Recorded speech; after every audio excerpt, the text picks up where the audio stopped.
amigo, minha amiga, sejam todos bem-vindos, bem-vindas. Hoje nós vamos refletir juntos sobre o perispírito. A palavra perispírito foi usada por Kardec pela primeira vez no Livro dos Espíritos. Peri é uma palavra de origem grega, quer dizer em volta, na periferia, algo que envolve. Espírito vem do latim, spiritus. Allan Kardec uniu essas duas palavras para exemplificar o que é um perispírito, algo em volta.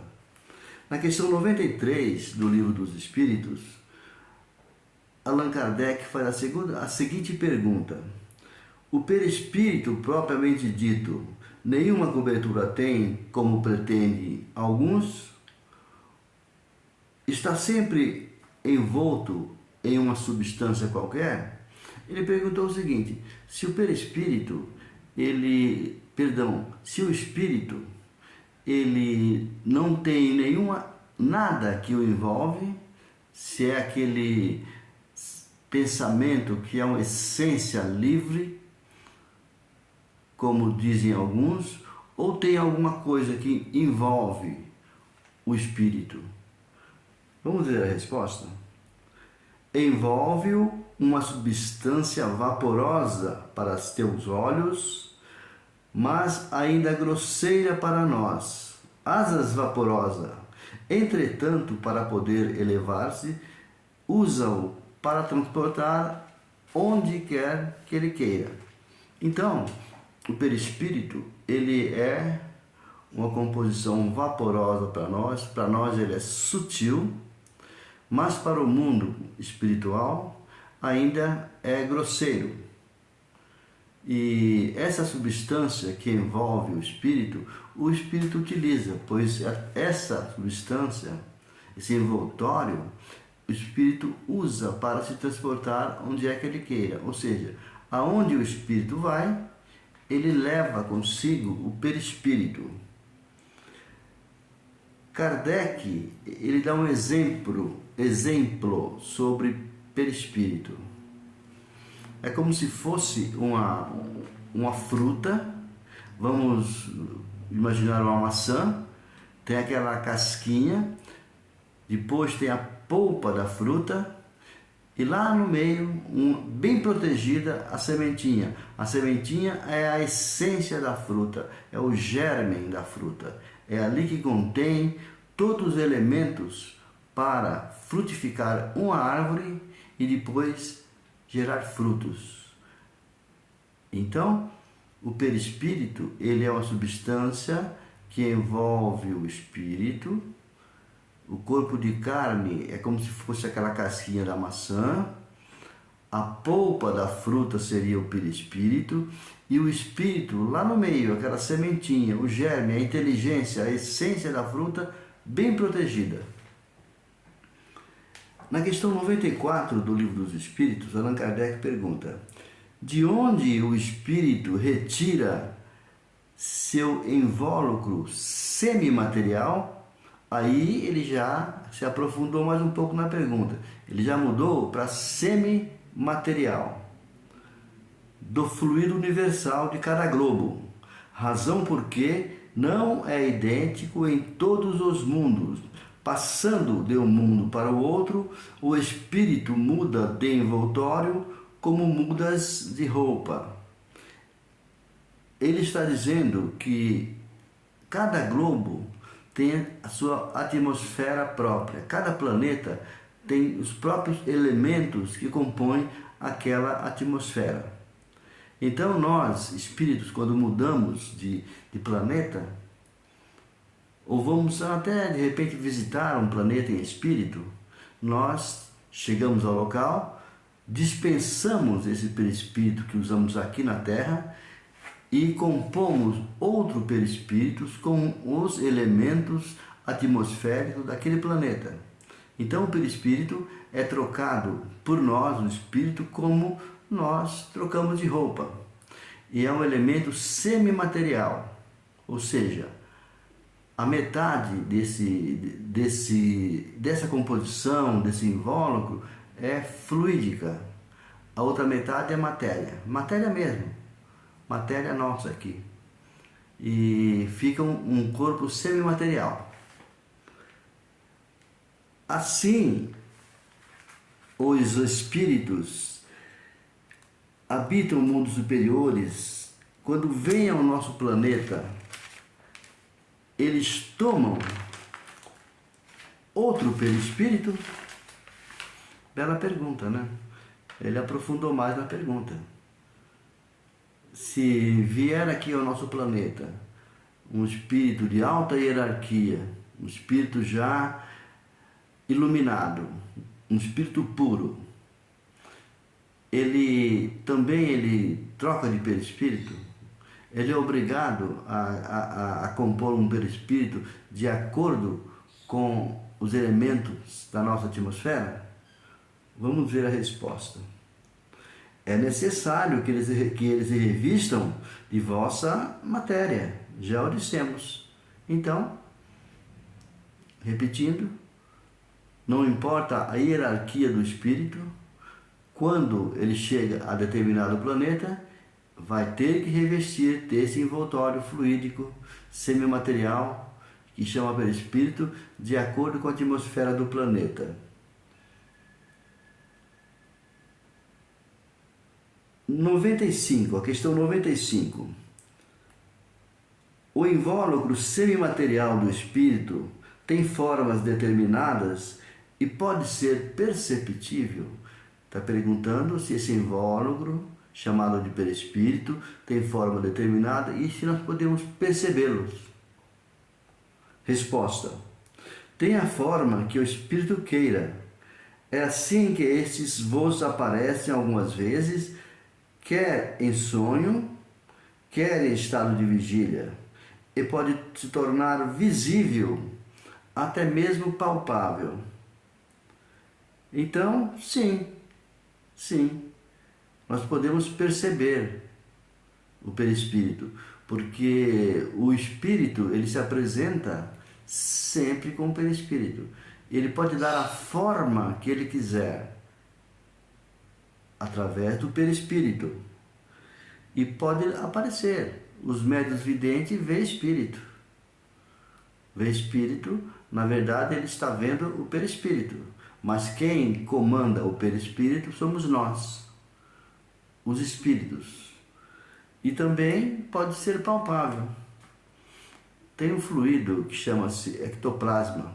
Todos nós temos um pouco desse fluido. E os espíritos podem utilizar esse fluido para se materializar. Os médiuns de efeitos físicos, eles têm em abundância esse fluido. Vamos lembrar, Jesus, quando ele se apresentou pela segunda vez aos apóstolos, Tomé queria tocá-lo para ter certeza que era Jesus. A Jesus, ele usando esses fluidos ectoplásmicos, ele se materializou e permitiu que Tomé o tocasse. Questão 257. O perispírito é o laço que a matéria, que prende o espírito à matéria. E esse laço, esse perispírito, ele tira do fluido universal. Parece meio complicada, né, essa pergunta. Mas é assim, essa explicação, melhor dizendo, é assim. O perispírito, por ser um invólucro semimaterial, por ser constituído de matérias materiais e matérias espirituais, ele faz a intermediação. Na parte fluídica, nós nos comunicamos com o mundo espiritual através do perispírito. E também a parte material, o espírito se comunica com o nosso corpo, nossa matéria. Tanto é, vamos lembrar os trabalhos mediúnicos.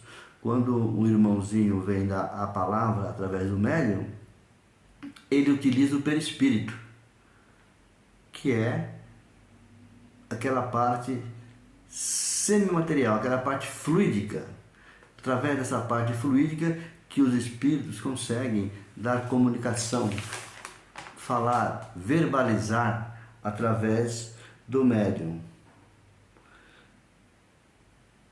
A alma, após a morte, conserva sua individualidade após nós deixarmos o corpo de carne. Nós seremos as mesmas pessoas ou ocorre alguma mudança em nossa personalidade? Vamos ver a resposta? Continua ter o fluido que lhe é próprio, aurido da atmosfera do planeta, e guarda a aparência da sua última encarnação, através do seu perispírito. Sim, nós vamos, após o desencarne, continuar essa mesma pessoa, essa mesma maravilhosa pessoa. Se nós tivermos vícios, vamos continuar os mesmos viciosos. Se nós tivermos uma certa moralidade, vai manter a moralidade e nos apresentaremos de acordo com a aparência da última encarnação. Porque as encarnações anteriores não nos lembramos. Mas caso nós tivéssemos condições de lembrar as encarnações anteriores, nós poderíamos nos apresentar de alguma forma que gostamos. De repente, alguma encarnação, nós gostamos da forma que era o nosso corpo e nos apresentaremos daquela forma. Mas, por enquanto, não podemos, porque na maioria das vezes não lembramos. Não é que não é permitido após o retorno ao mundo espiritual. É que a nossa condição nós não lembramos, mas isso é irrelevante. Questão 79. Pois os dois elementos gerais do universo, elemento inteligente e o elemento material, pode-se dizer que os espíritos são formados do elemento inteligente, com os corpos inertes, e também do elemento material. Resposta: os espíritos são a individualização do princípio material. Na época em que se deu essa formação, nos é desconhecida. Ele quer dizer o seguinte: o que é o princípio material? O princípio material, nós começamos lá com a mônada, que é a menor partícula do universo. Então, nós evoluímos para um simples átomo, e o átomo ele se agrega a outros átomos para formar novas espécies. Por exemplo, se nós colocarmos duas moléculas, oxigênio e hidrogênio, na medida certa, vira água. Já evoluiu. A água pode passar a vapor, passar a gelo. Então, o átomo ele vai agregando conhecimento. Primeiramente, se agrega outros átomos e forma um mineral. Passa milhões e milhões de anos. E depois se agrega ao vegetal. Depois ao animal. E vai colocando ali, agregando valores, agregando inteligência, agregando conhecimento. E chega a um estágio que nós não sabemos quantos zilhões de anos passam, ele tem condição de formar, de agregar-se a um corpo de homem, a fase hominal.